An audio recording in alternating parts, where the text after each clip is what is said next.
Road जाम नहीं करेगा, खाली करिए रोड।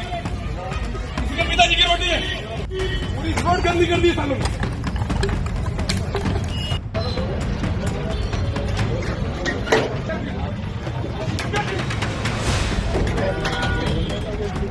जो भी एक्शन हुआ है वो अपराधियों पर हुआ है।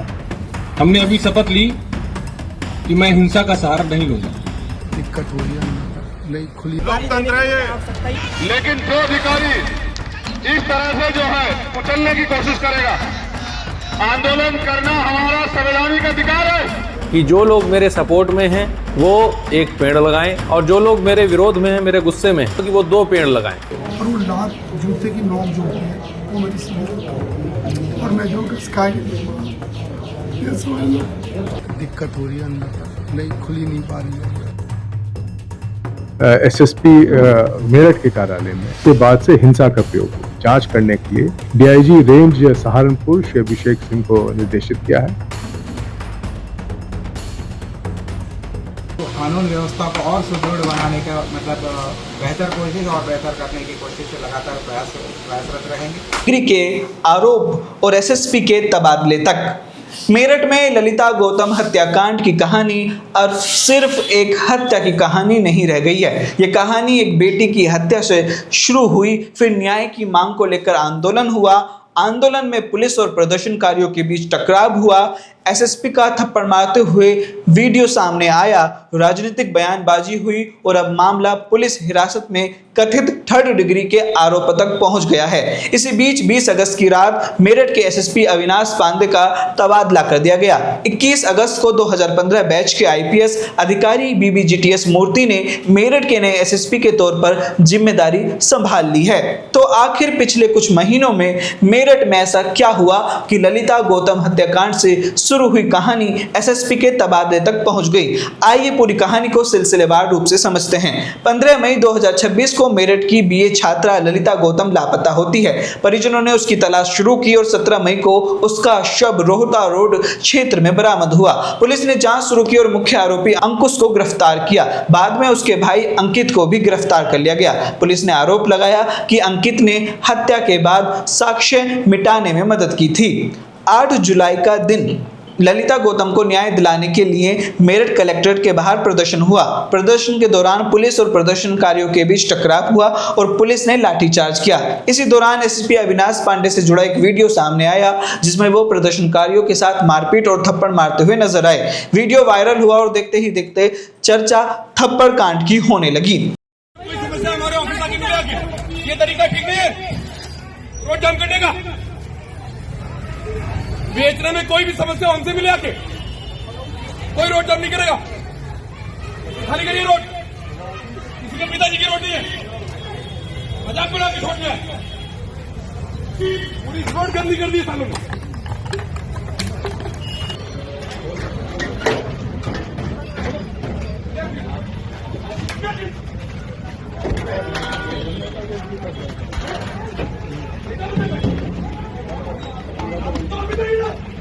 10 जुलाई को भीम आर्मी चीफ और नगीना के सांसद चंद्रशेखर आजाद परिवार से मिलने पहुंचते हैं। पुलिस ने टोल प्लाजा पर रोका। उनके अड़ने पर टोल प्लाजा पर ही परिवार से मुलाकात हुई। डीएम और एसएसपी से भी वो बात करते हैं। परिवार की मांगे, सुरक्षा, मुआवजा, नौकरी आदि सब पर चर्चा होती है। ठीक अगले ही दिन 11 जुलाई को समाजवादी पार्टी के अध्यक्ष अखिलेश यादव ने परिवार से मुलाकात की। साथ में सांसद इकरा हसन भी मौजूद थी। उन्होंने न्याय और आश्वासन दिया कि सरकार और पुलिस पर सवाल भी उठाए।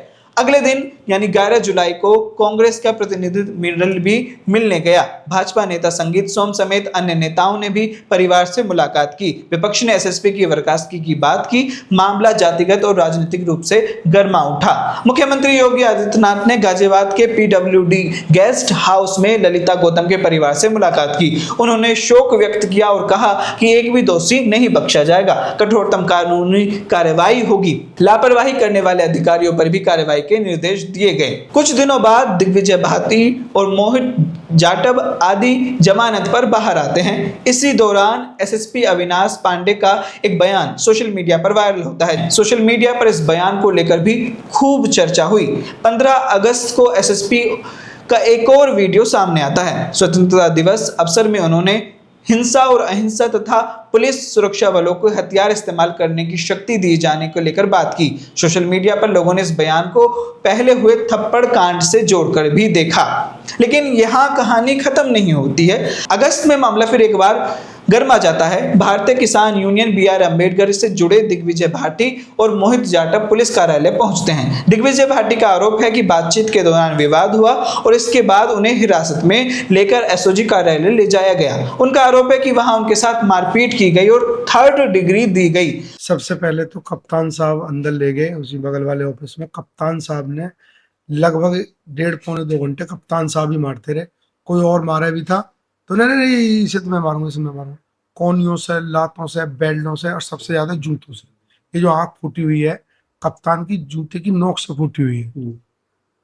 इतनी भयानक मारी थी, इसका कोई ठिकाना नहीं।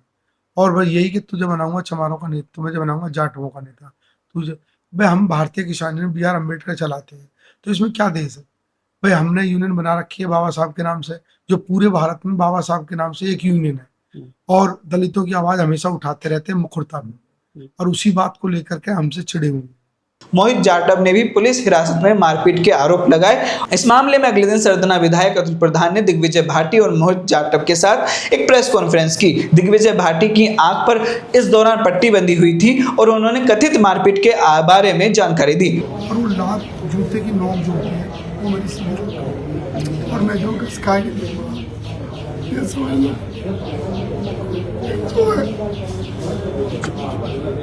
फिर वो जो है उसमें बंद करके हमें मोचे में बारिश से उसको और गाड़ी में घेर के ले गए, और वो ले गए वहाँ ऑफिस। कौन सा ऑफिस है वो? SOG का ऑफिस। हमें तो 6-7 बजे पता चले SOG का ऑफिस है। तो हमने उससे कहा अखिलेश से कि इनकी चीखों की सुनाई मुझे देनी चाहिए, और उसने साहब पैर बांधवा दिए। मैं तो इसके पैर बांधता था, ये मेरे बांधता था। 5 राउंड निकाले, 5 राउंड करे, और पैर ऊपर करके 2 आदमी बुलाए। 4 आदमी थे उसमें, 2 बंदे पे लटकाने में थे, 2 लटका जाए, और जब तक आदमी बेहोश ना हो जाए तब तक मार दिया। अतुल प्रधान ने पुलिस पर गंभीर आरोप लगाते हुए जिम्मेदार पुलिसकर्मियों के खिलाफ कार्रवाई की मांग की। प्रेस कॉन्फ्रेंस से हिरासत के दौरान कथित मारपीट की धमकी के आरोप भी लगाए गए। इन आरोपों की पुष्टि की जांच स्वतंत्र रूप से तो नहीं हुई है। दूसरी तरफ पुलिस का एक अपना पक्ष है। दिग्विजय के आरोपों को खारिज करते हुए पुलिस ने कहा कि दोनों के खिलाफ पहले से ही मुकदमे दर्ज हैं। पुलिस के मुताबिक वे अपने खिलाफ दर्ज मुकदमों में सिलसिलेवार रूप से पुलिस कार्यालय आए थे और वहां विवाद के बाद उन्हें हिरासत में लिया गया। यानी इस समय कहानी के 2 पक्ष हैं। एक तरफ दिग्विजय भाटी और मोहित जाटव और दूसरी तरफ पुलिस का खंडन है। अब सच्चाई जांच के बाद ही सामने आएगी। इस मामले में ADG मेरठ जोन ने संज्ञान लिया और जांच की जिम्मेदारी DIG सहारनपुर अभिषेक को दी गई है। अब जांच में यह देखा जाएगा कि पुलिस कार्यालय में आखिर हुआ क्या था, CCTV में क्या क्या रिकॉर्ड हुआ, SOG कार्यालय में क्या हुआ, मेडिकल रिपोर्ट क्या कहती है, और क्या वास्तव में हिरासत में 3rd डिग्री दी गई थी। और फिर आता है इस कार्यक्रम का सबसे बड़ा घटनाक्रम। 20 अगस्त की रात उत्तर प्रदेश के 9 IPS अधिकारियों के तबादले की सूची आती है। मेरठ के SSP अविनाश पांडे को उनके पद से हटा दिया गया और उन्हें लखनऊ में DGP मुख्यालय में संबद्ध कर दिया गया। झांसी के SSP BBGTS मूर्ति को मेरठ का नया SSP बनाया गया। सरकारी स्तर पर से व्यापक प्रशासनिक फेरबदल के रूप में देखा जा रहा है। SSP का तबादला 3rd डिग्री या थप्पड़ कांड की वजह से हुआ है। आधिकारिक आदेश ऐसा कोई कारण सामने नहीं रखा गया, लेकिन राजनीतिक और सामाजिक हलकों में यह चर्चा जरूर शुरू हो गई है कि लगातार विवादों में रहे SSP के बीच सरकार ने मेरठ में पुलिस नेतृत्व बदलने का फैसला क्यों किया। क्योंकि एक तरफ 8 जुलाई का थप्पड़ विवाद अभी पूरी तरह खत्म नहीं हुआ था, दूसरी तरफ अब दिग्विजय भाटी और मोहित जाटव की ओर से हिरासत में मारपीट और 3rd डिग्री के गंभीर आरोप सामने आए हैं। राजनीतिक दबाव भी बढ़ रहा है और मामले की जांच शुरू हो चुकी है। अब 21 अगस्त को नए SSP BBGTS मूर्ति ने मेरठ के कप्तान के रूप में कमान संभाल ली है। मेरठ में SSP के रूप में कमान संभाली। अब उनके सामने अपराध नियंत्रण के साथ साथ पुलिस के भरोसे को वापस लाने की भी चुनौतियां रहेंगी।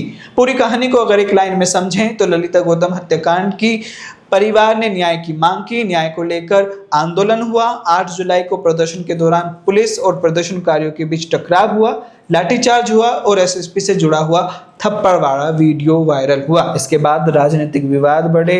दिग्विजय भाटी और मोहित जाटव को हिरासत में लिया गया।